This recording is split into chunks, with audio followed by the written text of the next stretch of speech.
Welcome to আলো ব্লগে তোমাদের সবাইকে আরও একবার স্বাগত জানাই। তো আজকের ব্লগটি শুরু করছি আমি পুরো একদম আমার বাড়ির রাস্তা থেকে। এখান থেকেই আমি যাব, কোথায় যাব সেটা বলছি। তার আগে বলি এখন বাজে সকাল 12:30 মতো বাজে। তো আমি এখান থেকে সোজা চলে যাব আমাদের মেন রাস্তা থেকে একদম অটো করে চলে যাব বনগাঁ স্টেশন। বনগাঁ স্টেশন থেকেই ট্রেন ধরবো। আর আমি আজকে যাচ্ছি একটু শিয়ালদা বড় বাজারের দিকে। পুজোর সামান্য কিছু কেনাকাটা বাকি ছিল, সেই জন্যই যাচ্ছি। আর তাছাড়া আরও একটি কারণ আছে যাওয়ার, সেটাও তোমাদেরকে দেখাবো, সেটা আর বলবো না কারণটা কি। আর হয়তো বড় বাজারের ভেতরে গিয়ে ভিডিওটা আমি করতে পারবো না, তার কারণ ওখানে প্রচুর শুনেছি ফোন চুরি হয়।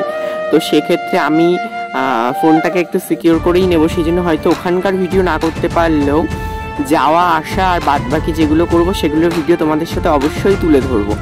এখন দেখো আমি আমার গ্রামের ঢালাই রাস্তা দিয়ে যাচ্ছি, তারপরে সোজা অটো এসেছিলো, অটোয় উঠে পড়েছি।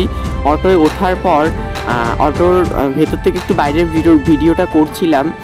কেমন লাগছে অবশ্যই দেখো। এটা যশোর রোড, চতুর্দিকে গাছপালায় মোড়া, কিন্তু এই গাছপালায় এখন অনেক ক্ষতির কারণ হচ্ছে। সরকার থেকে যদি এখনও কোনো পদক্ষেপ এটার জন্য না নেয়, ভবিষ্যতে এই রাস্তার ধারে যারা আছে তাদের জন্য খুব একটা সুখকর হবে না। তারপরে আমি এখান থেকে চলে যাব সোজা স্টেশন। তো দেখো আমি স্টেশনে এসে টিকিট কেটে ট্রেন ধরে নিয়েছি, একটুও দেরি করিনি আর ভিডিও করিনি। তার একটাই কারণ, প্রচণ্ড পরিমাণে বৃষ্টি চলে এসেছিল ট্রেনের ভেতরেই ওঠার সাথে সাথে। তো দেখো ট্রেন থেকে একটুখানি বাইরেটা দেখানোর চেষ্টা করছি আমি। বাইরেটা দেখো একটু। এটা দমদমে গিয়ে আমি ক্যামেরাটা অন করছি, কারণ ট্রেনের ভিতরে প্রচুর ভিড় ছিল ওই সময়, তাই কি। এখান থেকে দেখো মেট্রো যাচ্ছে, দূরে মেট্রো যাচ্ছে, এখান থেকে দেখাই যাচ্ছে সেটা।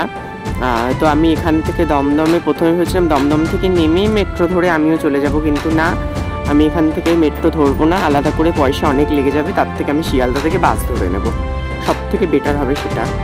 তার জন্য আমি সোজা শিয়ালদার দিকেই যাব।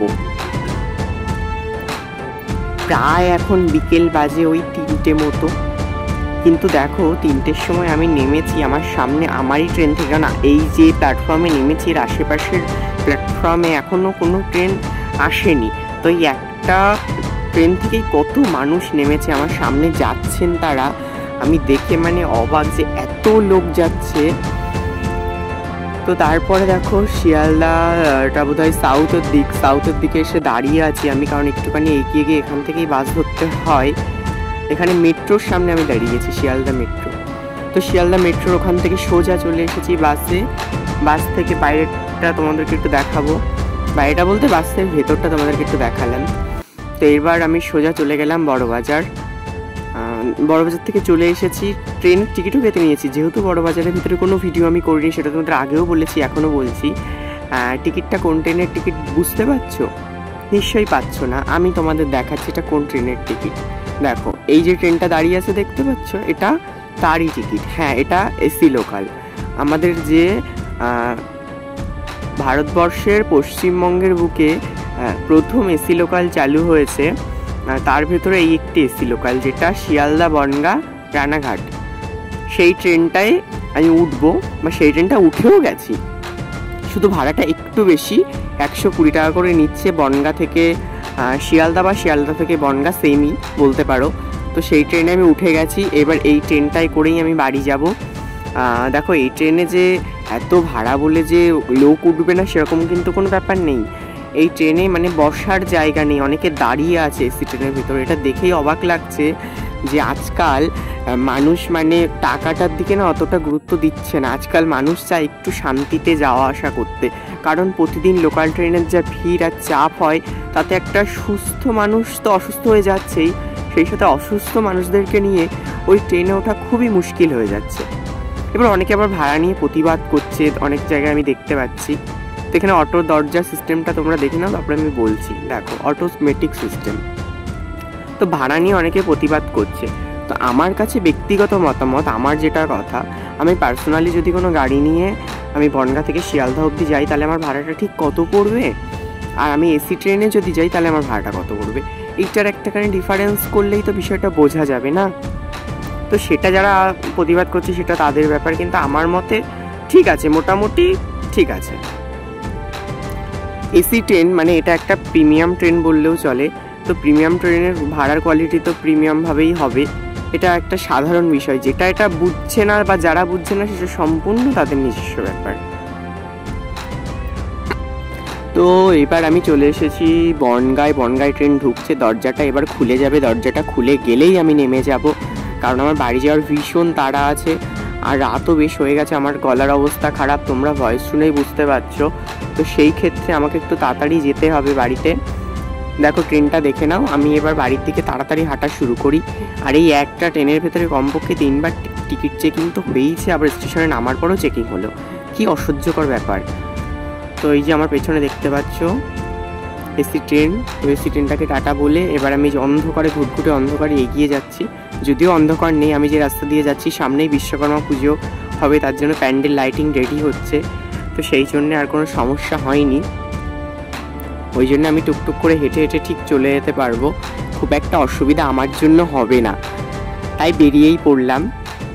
তো তারপরে এসে সোজা অটো ধরে নিয়েছি, একদম লেট করিনি। যদিও মেঘ ডাকছিল গুড়গুড় করে, হালকা হালকা বৃষ্টি পড়ছিল, এর মধ্যে আর দেরি করে কাজ নেই, আমি তাড়াতাড়ি অটোটা ধরে নিলাম। এবার তোমাদেরকে একটা জিনিস দেখাই, তোমরা এক্ষুনি দেখতে পাবে, একটুখানি লক্ষ্য রাখো, তারপর আমি ডিটেলসটা বলছি তোমাদেরকে। দেখো লাইটিং দেখতে পাচ্ছ? হ্যাঁ, এটা হলো আমাদেরই গ্রামের, বলতে গেলে গ্রামের পাশের একটি রাইস মিল। এখানে কালকে আসবো, সেই ব্লগ এই ব্লগেই যোগ হবে। তো পরদিন চলে এসেছি সেই মিলে, তোমাদের যে কথা বলেছিলাম লাইটিং যেখানে ছিল, এখানে বিশ্বকর্মা পুজো হচ্ছে। তো প্রতিমাটাকে দর্শন করে নাও, তারপরে মিলের বেশ কিছু আনাজ কানাজ তুলে ধরে তারপরে যাব খাওয়া দাওয়ার দিকে।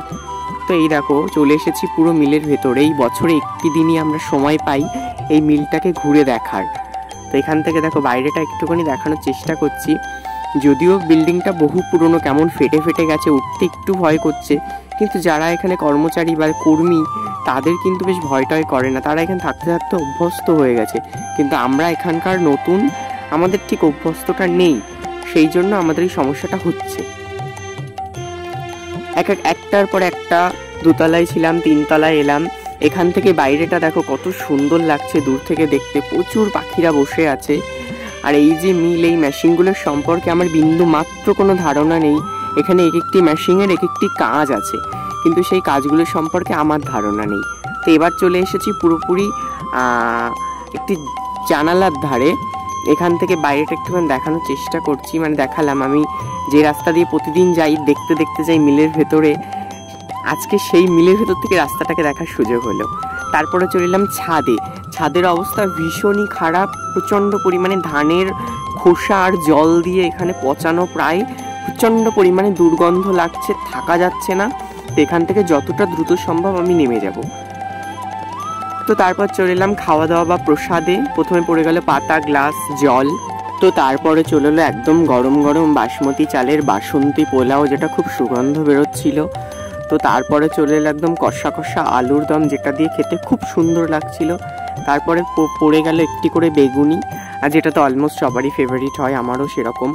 তারপরে চলে এলো শাহি পনির, যেটাও টেস্টটা খুবই ভালো ছিল, খারাপ বলবো না, মানে 100-র ভেতরে 80। তো শেষ পাতে ছিল চাটনি, পাঁপড় আর একটি করে মিষ্টি, খুবই ভালো লাগলো প্রসাদ পেয়ে। তো তারপরে আবার ঠাকুরটা একটু দর্শন করে নাও। তো আজকের ভিডিওটা কেমন লাগলো অবশ্যই জানাবে কমেন্ট করে, ভালো লাগলে একটা লাইক কমেন্ট শেয়ার করে দেবে, আর এইভাবে পাশে থাকুন। ধন্যবাদ।